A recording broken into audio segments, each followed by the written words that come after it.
Ar-Ra' adalah seseorang gembala adalah seseorang bahawa jika anda mengalihkan pandangan mata anda dari tanggungjawab anda untuk satu saat je pun atau selama 5 minit, dia hanya akan berkata, izinkan saya tidur je dulu di bawah pokok ini sementara kambing biri-biri aku buat hal sendiri. Tapi 5 minit itu mungkin cukup untuk 3 daripadanya jatuh dari tebing. Atau bagi serigala makan ke. Seperti ada sikap waspada yang berterusan terhadap kawanannya. Bahawa saya harus benar-benar bersikap berjaga-jaga dan bersikap prihatin dan juga risaukan. Faham?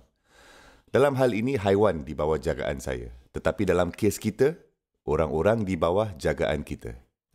Okey, tapi mari kita melangkah lebih jauh, lebih lanjut. Sekiranya saya sebenarnya adalah seorang pengembala dan saya mengawasi haiwan-haiwan saya. Saya ni sebenarnya tidak mempunyai masa untuk memberi komen pasal orang lain yang berada di ladang lain. Hei, kau tidur ke tengah kerja tu? Kan? Sekiranya lah saya ni terlalu sibuk memerhatikannya, apa yang saya tidak perhatikan? Kerja saya sendiri, tanggungjawab saya sendiri kan? Kadang-kadang anda akan menemui fenomena ini di tempat kerja. Anda mempunyai orang yang tidak bagus dalam pekerjaan mereka atau mereka malas dengan tugas mereka. Dan jika anda berada di office macam itu atau dalam bisnes macam itu dan anda mempunyai orang-orang seperti itu, anda akan mendapati masa mereka kebanyakannya dihabiskan untuk bercakap atau gosip mengenai pekerja-pekerja lain. Allah Subhanahu Wa Taala dalam ayat ini meletakkannya takzim. Allah Subhanahu Wa Taala berkata, "Wallazinahum li amanatihim wa ahdihim ra'un." Bukan wallazinahum ra'una li amanatihim, kan? Dia Subhanahu Wa Taala meletakkan amanat dan ahad muqaddam. Dia Subhanahu Wa Taala meletakkannya lebih awal seolah-olah mengatakan hanya atas tanggungjawab mereka sendiri, hanya atas kepercayaan mereka sendiri, hanya dengan janji-janji yang dipikul mereka sendiri untuk mereka bersikap berjaga-jaga. Mereka bersikap berjaga-jaga dengan serius, dengan teguh. Dan apabila mereka betul-betul melaksanakan itu, mereka ini sebenarnya tidak mempunyai masa untuk sibukkan diri sendiri dengan kesalahan dan kekurangan orang lain. Sebenarnya jika tidak, itu adalah petunjuk bahawa anda tidak benar-benar memenuhi tanggungjawab anda sendiri. Ini bukan hanya mengenai kerja, sebenarnya mengenai apa yang anda selalu perhatikan. Ada orang yang sentiasa memerhatikan orang lain, sibuk dengan hal orang lain seolah-olah mereka tak payah memerhatikan diri mereka sendiri. Anda akan mempunyai orang yang sangat-sangat cepat memberi komen pada keluarga orang lain. Tahu tak kamu, cara mereka membesarkan anak-anak mereka? Saya tak tahulah apa yang mereka lakukan itu.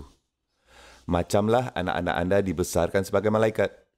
Sekiranya anda bersembunyi di sebalik khayalan ini, bahawa anak-anak anda dan anak-anak saya berasal dari keluarga yang baik-baik sahaja, izinkan saya memberitahukan anda sesuatu. Ibrahim AS adalah keluarga yang cukup baik. Anaknya adalah Ishak AS dan Ibrahim adalah seorang Nabi SAW. Ishak AS adalah seorang Nabi.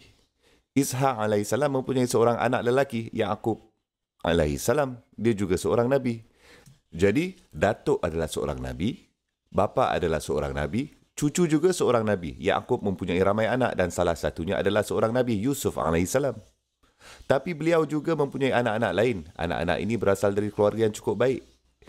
Tapi jika anak-anak Yaqub AS yang sanggup membunuh adik mereka sendiri atau paling tidak pun menculiknya, membuangnya ke dalam perigi, dalam parit di tengah-tengah hutan. Dan mereka lepas tu balik berbohong kepada ayah mereka tentang perkara itu. Abang-abang yang sama itu, jika anda fikirkan, keluarga ini tidak dapat lari dari masalah besar kan? Tidaklah. Mereka ni berasal dari keluarga yang baik. Ya, memang betul mereka tidak dapat datang dari keluarga yang lebih baik dari itu secara teknikal, keturunan Ibrahim AS itu. 3 generasi kenabian dan salah seorang adik-beradik juga seorang Nabi, kan? Tapi masalah keluarga tetap ada untuk kita pelajari sebagai teladan.